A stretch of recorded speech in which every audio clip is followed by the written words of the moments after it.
Salut, j'espère que vous allez bien. On se retrouve pour la suite de la draft, du coup, pour l'épisode de Raw du 1er mai 2023. Et on commence directement chaud avec les premiers choix de draft. Triple H fait son entrée pour nous annoncer les premiers draftés. On avait 6 rounds cette fois-ci lors de cet épisode de Raw, puisque ça dure 3 heures, contrairement à SmackDown qui dure 2 heures à peine. Donc, enfin, à peine, c'est déjà très très bien. Donc, on part directement pour les premiers choix de draft. Donc, Raw sélectionne. Enfin, il sélectionne, on sait toujours pas c'est qui sélectionne, mais bon, je pense pas qu'on aura de réponse. C'est juste incohérent et je pense pas que la WWE cherche à être cohérent là-dessus. Ils sont déjà pas très cohérents sur beaucoup de choses. Donc on va pas leur demander d'être cohérents sur des choix. Ça aurait été bien plus cohérent d'avoir des general managers parce que c'est beaucoup mieux et c'est plus cohérent. Mais bon, on va faire avec. Donc Raw sélectionne Rhea Ripley, du coup la championne de SmackDown. J'espère qu'on n'aura juste pas un échange de titres, même si je pense que ça va se faire tout simplement comme ça. Quand je sais pas, peut-être la semaine prochaine, quand les rosters seront appliqués. Mais ouais, dommage, c'est nul parce que ça rajoute un titre au palmarès de quelqu'un alors qu'il l'a pas remporté. Ouais, je suis 3 fois championne du monde parce que en fait j'ai été drafté plusieurs fois dans l'écurie adverse. Du coup j'ai échangé mon titre à chaque fois. Enfin, bref, c'est un peu nul. Et du coup il sélectionne aussi Seth Rollins dans la foulée, donc assez logique. Seth Rollins reste avec sa femme Becky Lynch qui est elle aussi draftée à Raw. Donc voilà, et SmackDown sélectionne Austin Theory, le champion des États-Unis. Donc là il nous spoil clairement le résultat de Backlash où on aura Bronson Reed contre Austin Theory contre Bobby Lashley. Ça nous spoil déjà que Bronson Reed ne deviendra pas champion puisque par la suite il va être drafté à Raw. Mais Bobby Lashley ça reste encore possible. Mais bon, on s'en fout un petit peu. Je pense que Austin Theory va conserver dans tous les cas. Et du coup il sélectionne aussi Charlotte Flair. Ouais bah c'est logique. On va pas la voir pendant un petit temps déjà je pense. Enfin, peut-être qu'elle pourrait revenir un peu plus rapidement que l'année dernière. Mais bon, je m'en fous un petit peu. Charlotte Flair c'est juste maintenant une attraction pour la division féminine. Et je pense pas qu'elle aura plus de choses à accomplir par la suite. Je pense que Charlotte Flair, elle a fait son temps tout simplement, même si elle n'est pas encore très très vieille, mais elle a tout accompli quoi. Enfin bref, ensuite Paul Heyman va faire son entrée, c'est Triple H qui l'accueille. Paul Heyman va arriver dans le ring, il va parler du titre poids lourd, il va dire que c'est un super beau titre, il va donner des éloges au titre. Je pense que c'était une bonne manière de la part de la WWE de nous vendre le titre sans qu'on le décrédibilise avec Roman Reigns et toute la Bloodline. Parce que je pense que Roman Reigns, si il avait appris qu'il n'aurait pas le droit d'utiliser ce titre-là, ça aurait été une grosse erreur de tourner ce truc comme Roman Reigns qui nous vend que le titre c'est un titre secondaire en gros. Je sais pas si vous avez compris ce que je veux raconter, comment je l'ai exprimé. Mais en gros là ça n'a pas été fait du tout comme ça. Plutôt Paul Heyman qui a dit que c'est vraiment dommage que Roman Reigns ne peut pas remporter ce titre si prestigieux, enfin ce beau titre qui est super beau, qui irait bien autour des hanches de Roman Reigns. Malheureusement il peut pas le remporter puisqu'il ne pourra pas concourir à Raw, Roman Reigns. C'est comme ça que le truc a été vendu jusqu'au moment où Seth Rollins va faire son arrivée. Seth Rollins va encore une fois parler de son histoire avec Roman Reigns, que maintenant ils n'ont plus à se battre ensemble puisqu'ils ne sont pas dans la même brand, même si c'était déjà le cas l'année dernière. Enfin bref. Pour moi, le plus gros qui est ressorti de ce segment-là, c'est juste écrit en gros Seth Rollins sera le premier champion poids lourd. C'est le ressenti que j'ai eu en regardant ce segment-là. C'est pour moi le plus gros qui en est ressorti. Je sais pas si ça va être vraiment le cas ou pas, mais pour moi, j'ai l'impression que ce segment-là, il était juste fait pour nous dire que bah, c'est vraiment ce qu'on va avoir et on peut pas avoir. Les choses ne peuvent pas se passer autrement. Pendant le segment, Paul Heyman il a pris son téléphone, il a fait genre de parler à Roman Reigns, j'imagine qu'il ne parlait pas réellement.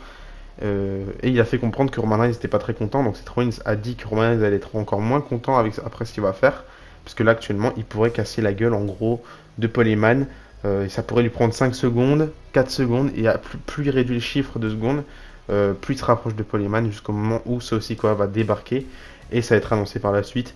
On aura Seth Rollins contre Sikoa dans le main event de Raw. Je vais vous parler plus en profondeur de ce main event là lorsqu'on en parlera, parce qu'il y a pas mal de choses à dire autour de ça. Entre temps, on a eu un match rapide, un tag team match, pas pour les titres du coup, entre Bayley et Dakota Kai face à Liv Morgan et Raquel Rodriguez. Donc j'ai l'impression que là, le statut a un petit peu changé dans Damage Control, enfin pas réellement le statut. Je pense que Bayley reste la leader de ce groupe-là. Mais je pense que Io Sky va faire son petit run en solo. On dirait qu'elle se sépare un petit peu de Bayley et Dakota Kai. C'est là où ça me dérange pas parce que j'ai l'impression que c'est un petit peu prévu depuis un petit moment. Je pense pas que ce soit vraiment prévu puisque la WWE prévoit généralement très rarement les choses, actuellement, enfin ces derniers temps surtout. Mais à l'époque, on avait 2-3 petits indices comme quoi Io Sky pouvait se séparer un petit peu de Damage Control, etc. Après, on a eu plein de rumeurs qui disaient que Damage Control ça allait terminer juste après WrestleMania, etc., etc. Finalement, c'est pas le cas, donc j'ai l'impression que c'est un petit peu le chaos en coulisses, enfin, vers l'équipe créative qui prennent des décisions, puisque c'est pas réellement séparé. Ils sont pas réellement dans une draft, enfin, dans une brand différente, puisqu'ils sont draftés ensemble. C'est assez bizarre. et c'est difficile à comprendre, mais là on a Bayley et Dakota Kai qui sont en équipe face à Liv Morgan et Raquel Rodriguez, du coup les championnes par équipe, enfin les championnes par équipe féminine. Le match était rapide, en vrai, victoire de Bayley et Dakota Kai, elles méritent leur victoire. Je pense que ça aurait été un petit peu dommage de les faire perdre, surtout pour un match qui est pas pour le titre. Je déteste faire perdre les champions même si le match n'est pas pour le titre, mais là le titre il va un petit peu rien dire, j'ai l'impression. Donc moi, Bayley et Dakota Kai gagnantes de ce match-là, ça me dérange pas du tout. Ensuite, on a continué avec le deuxième round de cette draft. Et du coup, cette fois-ci, c'était Booker T et Queen Charmel qui sont venus faire les choix. Donc, premièrement, ce que j'ai oublié de rajouter, c'est que Brock Lesnar, lui, il sera agent libre. Ils nous l'ont annoncé comme ça, un petit peu plus tôt dans la soirée. Triple H a dit que c'était la seule personne qui n'était pas éligible pour la draft. Du coup, Brock Lesnar pourra aller à Raw et SmackDown. C'est le genre de catcheur, je me dis, c'est assez logique, comme John Cena à l'époque. Tu vas à Raw, tu vas à SmackDown, ça change pas grand-chose à ma vie. Mais quand tu as des catcheurs comme Omos qui sont agents libres, d'autres catcheurs, Mustafa Ali, etc. Je sais qu'à l'époque, les agents libres, au départ, ils étaient libres de signer où ils veulent. Là, je sais pas si ça va être encore le cas, mais pour Omos, c'est sûr, ce qui est sûr, c'est que lui, MVP a négocié pour qu'il soit dans les deux brands. Je sais pas si c'est vraiment, ça fait partie d'une storyline ou c'est juste parce que c'est la vérité, MVP le voulait réellement. Mais en tout cas pour Omos, il pourrait aller dans les deux brands en espérant le voir moins souvent, j'espère. Enfin bref. Du coup, Raw sélectionne Kevin Owens et Sami Zayn, du coup les champions par équipe. On verra ce qui se passera avec les titres par équipe par la suite. Pour l'instant, on n'a pas d'informations, ce qui m'énerve parce qu'on a vraiment très peu d'informations par rapport à ce qui se passe. On ne sait pas quand est-ce qu'on aura des nouveaux stages, on ne sait pas si on aura un nouveau logo, une nouvelle intro pour Raw et SmackDown, on ne sait pas si on aura le retour des cordes de couleur. Après, j'ai pas l'impression que c'est le genre de trucs qu'ils vont annoncer, mais on n'a vraiment pas beaucoup d'informations sur ce qui peut se passer, ce que les free agents sont censés faire, etc. etc. Et du coup, même chose pour les titres par équipe de Kevin et Sami Zayn. On ne sait pas si les titres vont être séparés, si on aura un nouveau titre, etc. Pareil pour Bianca Belair et Ripley, on ne sait pas si elles vont s'échanger les titres, si on va avoir de nouveaux titres, de nouveaux titres féminins. On a peu de réponses alors que c'est le moment où on devrait en avoir le plus. Enfin, même, on se pose tous plein de questions et je pense que toutes ces questions-là, la WWE se pose même pas les questions. Limite, ils n'ont pas de réponse aux questions qui se posent et c'est juste dommage parce que normalement, ça devrait fonctionner comme ça. On devrait avoir plein de réponses aux questions qu'on se pose tous. Et même si c'est des questions bêtes, bah on devrait quand même le savoir. Et j'ai l'impression que la WWE en interne, c'est pas vraiment la première chose qui les intéresse. Mais bon, c'est un business, c'est comme ça. Ils pensent plus au côté financier qu'à être cohérent.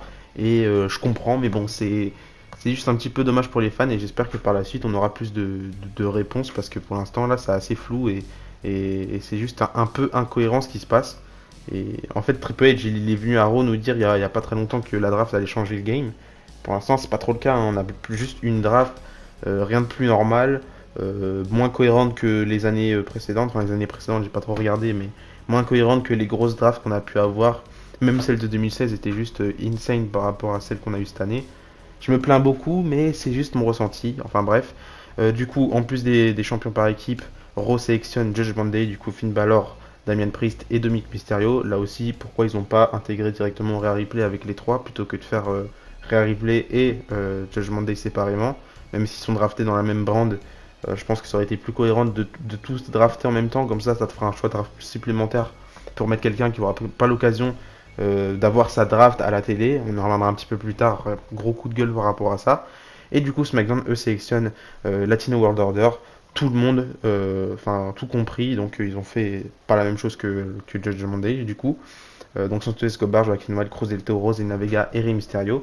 Et ils sélectionnent aussi du coup les Usos. Donc on n'aura plus trop de confrontation entre les Usos et Sami Zayn et Kevin Owens à l'avenir. Là, lors de cet épisode de Raw, on a eu quand même pas mal de confrontations entre les deux équipes. Et je veux dire, j'ai envie de dire tant mieux que ce soit fini maintenant, tant mieux qu'on continuera pas parce que je trouve que cette storyline tire trop en longueur et c'est juste un petit peu relou de revoir à chaque fois les mêmes matchs, rematch, Uso contre un des membres. Enfin bref, c'est relou et je sais pas si vous partagez le même avis que moi, mais j'ai l'impression que ça dure depuis trop longtemps et j'ai juste envie de passer au level supérieur, même pas au level supérieur, mais juste passer à une autre histoire, histoire d'être diverti et d'avoir un nouveau contenu plutôt que d'avoir toujours la même chose depuis maintenant 4-5 mois, voire même plus. Enfin bref. Du coup, ensuite, on a eu du coup un tag team match entre Ricochet et Braun Strowman face à Alpha Academy, du coup Otis et Chad Gable. Par la suite, on aura plusieurs de trucs où du coup les catcheurs de SmackDown viendront catcher à Raw, mais je pense que ça vous avez compris. Enfin, ça va changer du coup parce qu'ils vont être sélectionnés par la suite.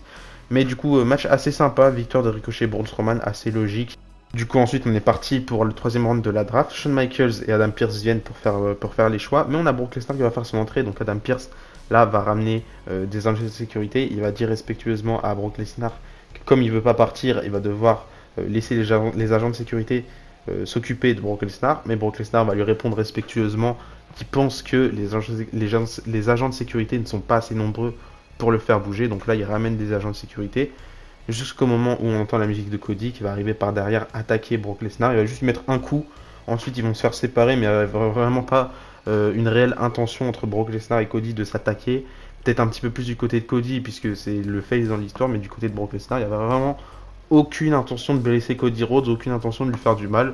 La seule fois où il a vraiment attaqué Cody Rhodes, c'était dans le Raw After Mania, mais à part ça, Brock Lesnar, il est juste content, il rigole, il s'en fout un petit peu. Je pense qu'il réessaye à chaque fois de recréer le même segment où on avait. Généralement, c'est le genre de segment qu'on a avec Brock Lesnar. Je pense à Brock Lesnar et Cena, Brock Lesnar et Taker, où on avait des agents de sécurité ou même des superstars du roster qui venaient les séparer. Là, ils essayent de répéter à chaque fois le même truc, mais là, ça a vraiment pas eu l'effet voulu. En tout cas, si c'était voulu, c'est vraiment juste un peu ridicule. Mais j'ai pas trouvé le segment incroyable. Il y a eu un coup qui a été échangé. Pour moi, ça n'a rien de rajouté de plus à la, à la storyline et à la feud, enfin dans cette histoire. En plus, c'est le dernier jour pour réellement vouloir construire ce match-là avant le match. Et là, il n'y a vraiment rien eu de fait. En plus, Brock Lesnar, plutôt dans le parking, Adam Pearce, il demande à Brock Lesnar de calmer le truc et de pas vraiment faire du chaos parce qu'il espère pas ça. Il espère plus du calme de la part de Brock Lesnar. Et Brock Lesnar lui dit, bon, compte pas sur ça. Enfin, bonne chance, bon courage. Au final, il a rien fait. Donc, c'est c'est un peu nul. Donnez-moi votre avis par rapport à ça dans les commentaires. Du coup, on a enchaîné avec les choix de draft. Raw sélectionne du coup les champions par équipe, Liv Morgan et Raquel Rodriguez. En plus de ça, ils vont sélectionner le New Day sans Biggie évidemment, mais Xavier Woods et Kofi Kingston.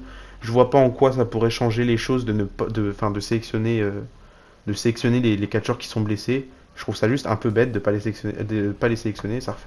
Ça redonne une interrogation en plus par la suite. C'est des catcheurs de ton roster, qu'ils soient blessés ou qu'ils soient pas blessés. Pour moi, tu dois les choisir.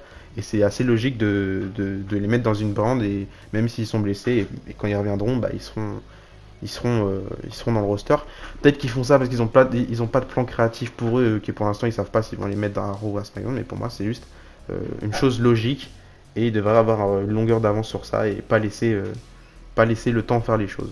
Et du coup, SmackDown a sélectionné les Brawling Brutes. C'est un petit peu incohérent vu qu'il n'y a pas trop de construction autour d'eux et que j'aurais préféré du coup les voir du côté de Raw pour continuer cette histoire avec Gunther, etc.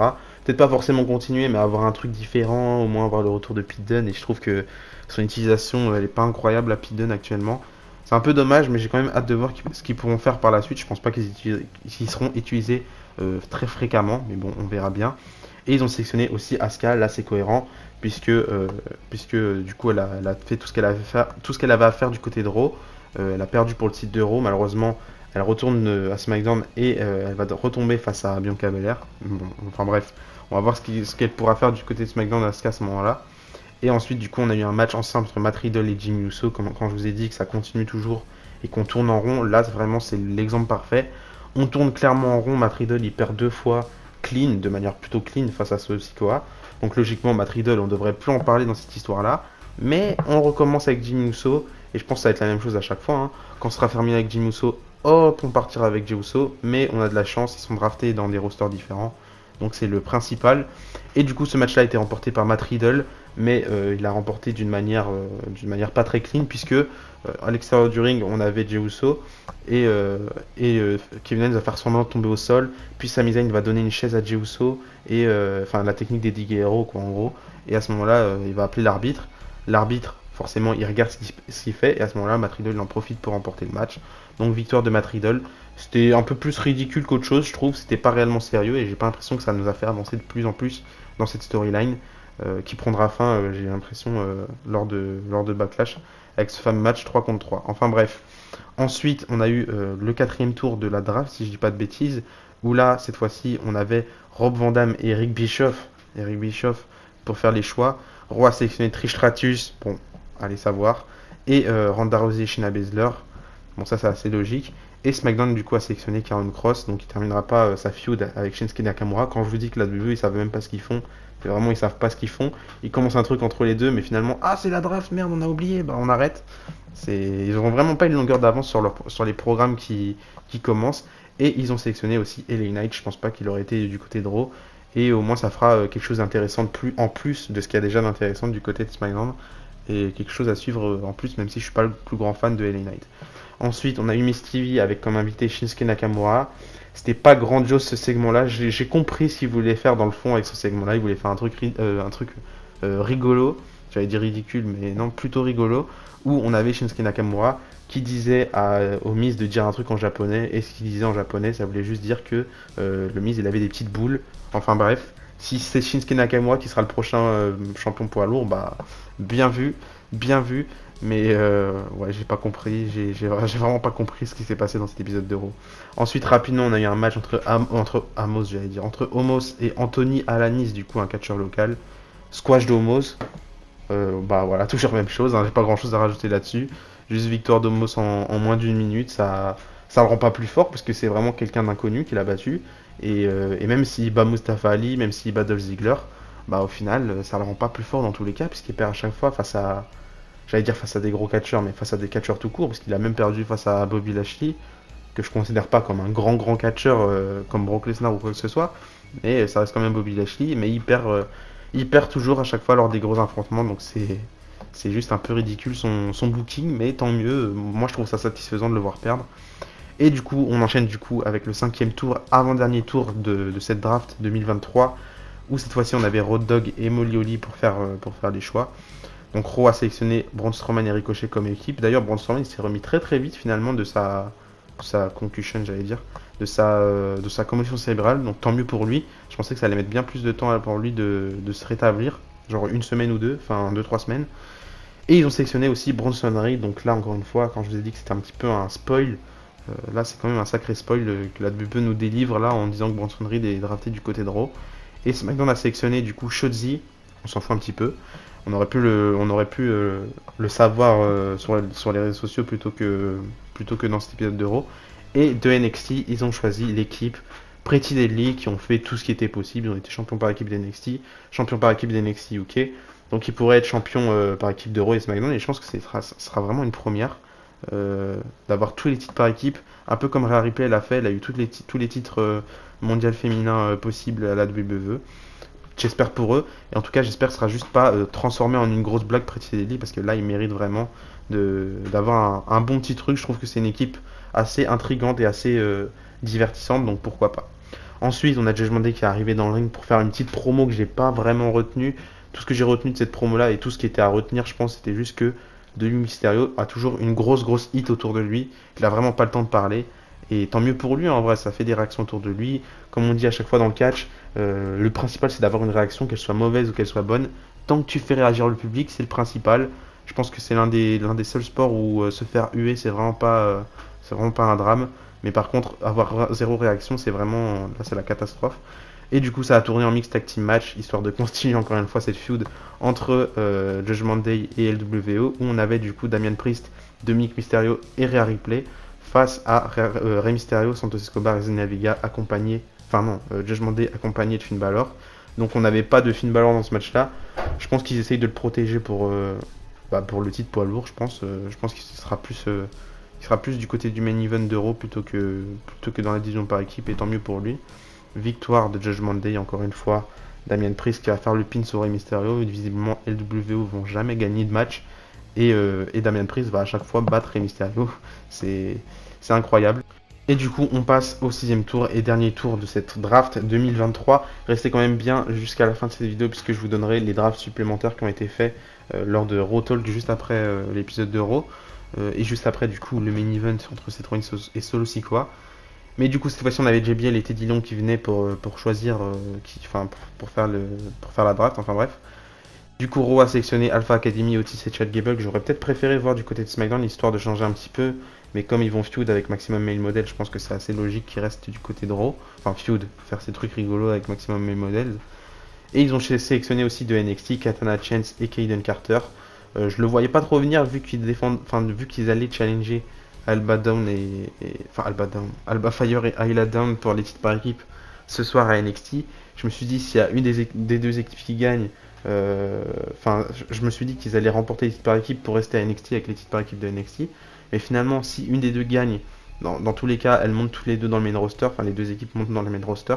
Donc peut-être qu'on pourrait avoir un truc où le titre par équipe de NXT se transformerait en deuxième titre par équipe dans le main roster et on aurait un titre par équipe par brand.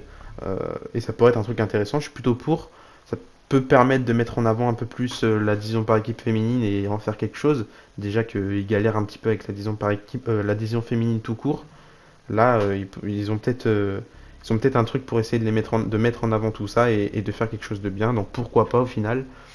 Et du coup, SmackDown eux ont sélectionné Rick Boogs et Cameron Grimes de NXT, qui est lui normalement censé être call-up depuis un bon petit moment, mais finalement ils ont entendu bien longtemps du coup pour faire cette draft et pour le call-up. Il sera du côté de SmackDown, je préfère le voir du côté de SmackDown personnellement moi aussi. Donc tant mieux et on va voir ce qu'il va pouvoir faire. S'ils vont vraiment l'utiliser, parce que pour l'instant ils l'ont pas utilisé alors qu'ils avaient l'occasion. Mais on va voir ce qu'ils vont faire avec. Et du coup on termine avec ce main event, c'est aussi quoi contre Seth Rollins. Je vais pas m'éterniser sur ce match là parce qu'il était pas méga intéressant, c'était juste sympa de voir Seth Rollins en action. Mais encore une fois, ils veulent pas faire perdre Solo Sikoa, ils veulent pas faire perdre Seth Rollins, donc la solution logique. Jimmy Uso et Jey Uso arrivent dans ce match-là, ils attaquent Seth Rollins, et puis on a Sami Zayn, Matt Riddle, etc. Kevin Owens qui viennent attaquer les Uso, et ça se termine en gros KO. Même construction depuis le Royal Rumble, c'est toujours pareil, c'est n'importe quoi. En fait, je me dis, s'ils font un match et qu'ils ils ont pas vraiment décidé de faire gagner quelqu'un dans ce match-là, pourquoi vous le faites? Ça, vous pouvez utiliser ce spot de match pour faire quelque chose d'autre, plutôt que de le remplacer par quelque chose que tu veux même pas terminer. C'est juste n'importe quoi, et en plus en main event, c'est le genre de truc. Moi, j'aime bien quand les matchs se terminent sur quelque chose de concret, et là, c'est vraiment pas concret, surtout ça apporte rien. Les disqualifications, ça me dérange pas du tout personnellement, mais là, ça apporte rien, on sait que ça va continuer cette histoire. Donc pourquoi tu fais une no DQ, pourquoi tu fais une DQ, ça sert à rien, et c'est juste dommage et peu intéressant, je trouve. Donc j'espère qu'ils vont vraiment se renouveler les semaines à venir, parce que ça fait déjà quelques semaines qu'on termine les Raw et SmackDown de cette manière, et je trouve ça pas du tout intéressant. Donc on passe du coup aux drafts supplémentaires qui ont été révélés lors de Raw Talk. Dana Brooke, Nikki Cross et Johnny Gargano ont été sélectionnés par Raw. Assez dommage de ne pas voir Johnny Gargano se faire drafter à la télé. C'est le minimum pour un catcheur de cette envergure. Un catcheur comme Johnny Gargano, c'est le minimum en vrai de se faire drafter à la télé. T'as des catcheurs comme Rick Boogs et Shotzi qui ont pu être draftés à la télé alors que tout le monde s'en fout. Mais Johnny Gargano, malheureusement, c'est pas la même chose pour lui. D'ailleurs, pareil pour sa femme. C'est juste dommage. Et j'espère qu'il va pouvoir rebondir parce que c'est trop dommage pour Johnny Gargano. Même si en plus lui il est blessé et il décide quand même de le drafter. Contrairement à Ciampa, Randy Orton, Bray Wyatt, etc. Mais ouais, juste un peu dommage. C'est le genre de truc qui m'énerve énormément. Los Otarios, Akira Tozawa, Piper Niven et Shali, eux, ont été draftés aussi du côté de Raw. Tamina, elle, du côté de SmackDown. D'ailleurs, Los Lotarios, ça m'étonnait un petit peu de les voir draftés du côté de Raw alors que tu pouvais faire un truc avec LWO. Et ça m'étonne aussi de voir qu'ils ont été draftés et qu'ils sont pas agents libres alors qu'on les voit vraiment jamais. Je crois que même en 2023, ils ont fait aucun match les deux. Même en équipe, même en live event, ils ont fait aucun match, je crois. Et Riddick Moss et Tegan Nox, eux, ont été draftés du côté de Raw. C'est un peu bizarre de voir des catcheurs qui étaient assez importants pour NXT comme Tegan Nox et Johnny Gargano. Bon, Tegan Nox, c'est pas vraiment quelqu'un d'hyper important, mais elle était quand même mise assez en avant du côté de NXT. Elle concourait plusieurs fois pour le titre féminin et je la voyais dans quelques années devenir championne NXT. C'est quand même bizarre de pas les voir quelque part actuellement. Même si Johnny Gargano est blessé, avant on le voyait pas souvent vraiment du côté de Raw. Enfin, on le voyait, mais il avait des programmes pas intéressants.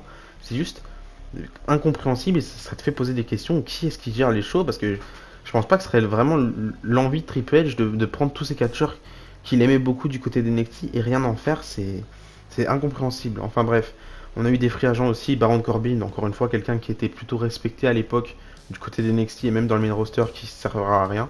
Parce qu'il est free agent. Je pense qu'il pourra aller dans les deux brands. On sait toujours pas qu'est-ce qu'ils vont faire les free agents.